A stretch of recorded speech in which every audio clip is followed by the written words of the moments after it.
Level E. Donc je ne sais pas si les gens connaissent Level E. C'est le titre qui est sorti entre Yu Yu Hakusho et merde, j'ai plus son nom, et Hunter x Hunter. Donc c'est un titre qui est sorti entre octobre 95 et janvier 97 dans le Weekly Shonen Jump de la Shueisha. Et donc c'est le titre qui était juste entre qui est sorti après la fin de Yu Yu Hakusho et avant le début de Hunter x Hunter. Alors petit résumé. Nous ne sommes pas seuls. En ce moment, des centaines de races aliens vont et viennent sur notre planète. Si certaines sont pacifiques, d'autres sont belliqueuses et agressives. Recherche scientifique, infiltration politique, activités louables ou criminelles, en exil ou en simple voyage touristique, ces visiteurs venus d'ailleurs influencent notre monde au quotidien et les seuls à ne pas s'en apercevoir, c'est vous. Cette fois, c'est dans la campagne japonaise que l'un de nos astronefs s'est échoué à son bord un envahisseur à la forme humaine prétendant avoir tout oublié des raisons qui l'ont éloigné de sa galaxie. Son arrivée va pourtant bouleverser le destin de Yukitaka Itakura, Shimizu, Miki Issa et bien d'autres terriens qui ne se connaissent pas et qui n'avaient rien demandé à personne. Donc voilà, ça c'est le speech de Level E, un titre un peu oublié. Alors, c'est un peu normal, c'est un titre qui est sorti en 3 tomes, qui est sorti en 2011-2012 aux éditions Kazé. Il y a eu très peu de publicité. Moi, je l'ai découvert sur le tard dans son édition intégrale, dans un petit coffret.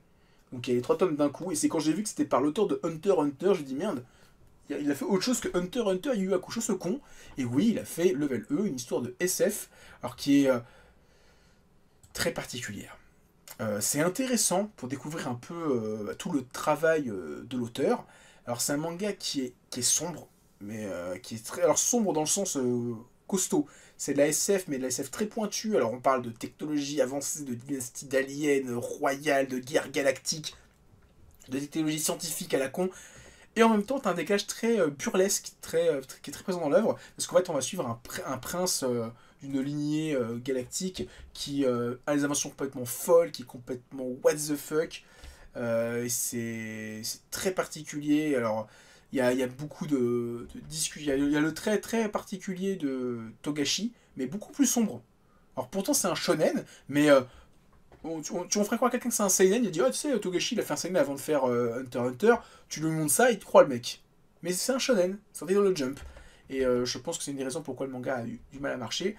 Il est aussi très bavard, mais genre beaucoup plus bavard que Hunter x Hunter. En fait c'est tellement... moi je trouve que c'est même un peu écœurant. Autant Yu Yu Hakusho, Hunter x Hunter, j'arrive à le lire, sauf vers la fin où les derniers tomes sont un peu plus bavards. Là celui-là il est extrêmement bavard, et en même temps il y a un humour un peu bizarre, un peu particulier, un peu en décalage, qui fait que tu as du mal à tout saisir. C'est pour moi, je vais faire la petite blague, c'est un ovni. Un ovni dans la carrière de Togashi. Ce titre est trop bizarre. Et oui, ça m'étonne que ce soit pas chez Kana. Bah oui, c'est le seul titre de Togashi, alors il n'a pas fait non plus des centaines, qui n'est pas chez Kana. C'est sorti chez Kazé, ce qui est aussi un peu particulier. C'est sorti, donc on a son style aussi particulier avec ce trait très fin, tu vois, qui est présent. Et c'est un titre qui joue aussi pas mal avec, ouais, il y a plein de délires en fait qui sont intéressants. On a une race d'aliens un peu zombies, déguisés comme des yakuza. Il y a un passage où le héros, donc, qui est le prince un peu chelou, qui fait des inventions complètement what the fuck, qui se crée une armée, un groupe de Super Sentai. Et ce groupe de Super Sentai va se retrouver dans un monde de jeux vidéo. Et tu te dis, ah, ça serait pas le prototype de Grid Island? Je sais pas, des fois, il y a des trucs qui se passent dans le bouquin où je me dis, tiens, on dirait une sorte de prototype préhistorique de Hunter x Hunter où tu savais pas trop où voulait aller l'auteur. Et encore une fois, c'est un peu pour moi une sorte d'électron libre, de chaînon manquant entre Yu Yu Hakusho et Hunter x Hunter, mais en même temps, c'est tellement bizarre, tellement particulier. Et on trouve son style on retrouve le style aussi si particulier de Togashi avec ses doubles pages, avec des décors incroyables, ces monstres qui sont hyper détaillés, alors que derrière il fait des mecs hyper moches avec des moulures et des abdominaux partout. Il y a des doubles pages qui sont incroyables. C'est encore une fois c'est oufissime. Là je me dis, on dirait, c'est pas trop la reine des Chimerans ce truc-là. C'est pas trop la reine des Chimerans. Pourtant il a écrit ça en 96. Les Chimerans c'est genre 10 ans plus tard. Et il y a un personnage c'est celui-là. On dirait pas trop le prince chelou dans Hunter x Hunter actuellement, ce mec-là. On dirait un petit peu le prince là du royaume chelou là, où il y a cet héritage de tous les princes qui doivent se foutre sur la gueule dans le continent obscur. Quand je le vois, voilà, je l'ai vu, j'ai fait oh, on dirait trop le prince. Et pareil, il y a un personnage, il y a toute une histoire où il y a une princesse qui veut se taper un mec, et elle tombe sur un personnage et elle dit oh, je suis amoureux de vous. Elle dit ah, bah, moi aussi, mais je suis une fille. Et il y a un peu un.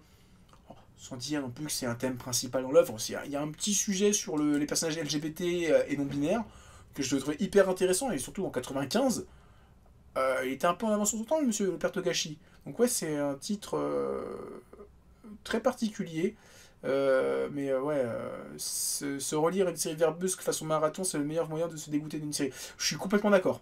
Ah, je les ai lus, je lis un tome tous les jours, et j'avoue que les tomes, j'avais du mal à les finir.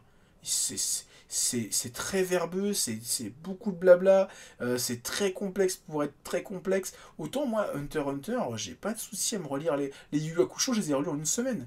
J'ai kiffé. Et pourtant, il y a des passages qui sont très verbeux, hein. Mais celui-là, en fait, c'est verbeux, mais c'est verbeux et compliqué. C'est ça qui est. Genre, on t'explique les pouvoirs de quelqu'un, mais que c'est bien expliqué, c'est bien amené, etc. Ça va. Mais là, on te parle de politique, on te parle d'aliens, on te parle de ci, on te parle de ça, on te parle d'invention. Ouf.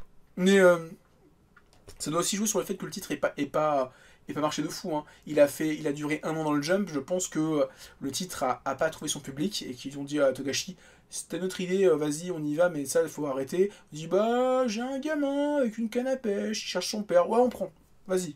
Il y aura du Nen, et du Ken, et du Gyo, et du Zetsu, et des pouvoirs, et il faut un mec arrête, il fait ouais, tu sais, il y aura un continent obscur qui apparaîtra dans 40 tomes, il y aura un jeu vidéo, il y aura des pages entières de règles, il faut un mec, Togashi arrête, il fait non mais je fais ce que je veux, c'est moi qui contrôle le Jump.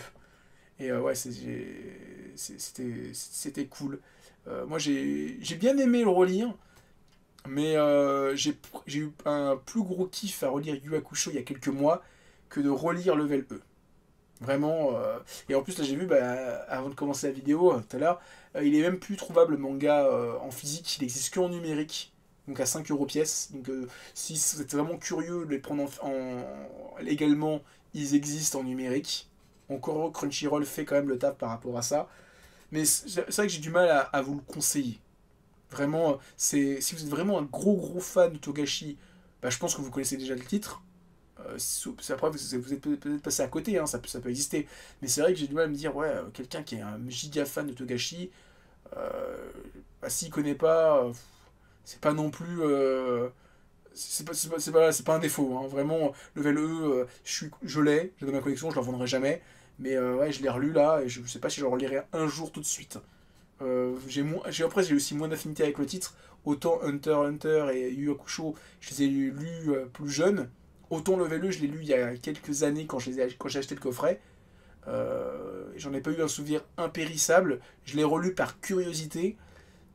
Et c'est intéressant aujourd'hui de dire ah tiens, il y avait des idées qui sont dans Hunter qu'il a réutilisé là. Qu'il a utilisé là. Mais à part ça, à part si un jour je veux faire une vidéo sur la carrière de Togashi, bah c'est intéressant de mettre ça en avant. Globalement, ouais, c'est pas un titre que je me relirais tous les 3-4 matins. Autant Yu Yu Hakusho, je l'ai relu il y a pas longtemps, je le relirai pas tout de suite. Mais Hunter x Hunter, je pense que dans quelques années, je vais me le relire. Parce que ça fait longtemps que je l'ai pas relu. Le Valleux, un peu moins. Voilà, ça fait 2h30 2h30 déjà. Ah oui, on a commencé à 20h30, ça fait 2h30 qu'on est en live. Voilà. Si vous avez d'autres sujets, bah, on peut discuter. Sinon, bah, je vais vous dire au revoir. Enfin, je vous mets pas à la porte, hein. C'est juste. Si vous avez encore des choses à dire, moi je suis chaud. On peut discuter d'autres trucs. Clairement, il peut peut-être recycler des dizaines de mecs. Ah bah, moi j'ai cherché le prince. J'ai le tome là, sous la main. Je sais pas où est-ce qu'il est. Je sais pas si j'ai une page où. Ah bah si, j'ai une page où on le voit. Enfin, après, c'est juste un design un peu bateau, mais en fait, il a vraiment. Ouais, merde. C'est vraiment en fait la barre de 3 jours, les cheveux longs, en fait, c'est vraiment le même design. Alors après, le même design, hein, Ouais, c'est un bien grand mot, hein. Mais ouais, il a vraiment juste le design un peu cheveux longs, barbe de 3 jours, mais quand je l'ai vu, je dis, ah, il y a un faux air. Je me dis, tiens, est-ce qu'il a pas dit ce design-là, à cette époque-là, pour faire ce personnage-là ouais, il y a un petit air quand même, enfin, vite fait, hein. Mais c'est juste vraiment barbe de 3 jours et les cheveux longs qui donnent ce côté, tiens, il y a une petite ressemblance, quoi. Après, voilà, forcément, il y a 25 ans entre les, il y a 20-25 ans entre le travail de l'auteur, mais quand je l'ai vu, j'ai dit, ah, il y a un faux air. J'ai l'impression de me dire, tiens, il se serait pas inspiré de ce design-là. Après, il ressemble aussi un petit peu au tueur que Kurapika, qui lui retire le cœur, mais il avait les cheveux, il avait une moustache, oui, donc j'ai une grosse connerie. En tout cas, voilà, c'est intéressant. Mais même elle, tu vois, même ça, je me dis, tiens, est-ce que c'est pas une sorte de prototype de la reine des Chimerans? Il y a vite fait un truc.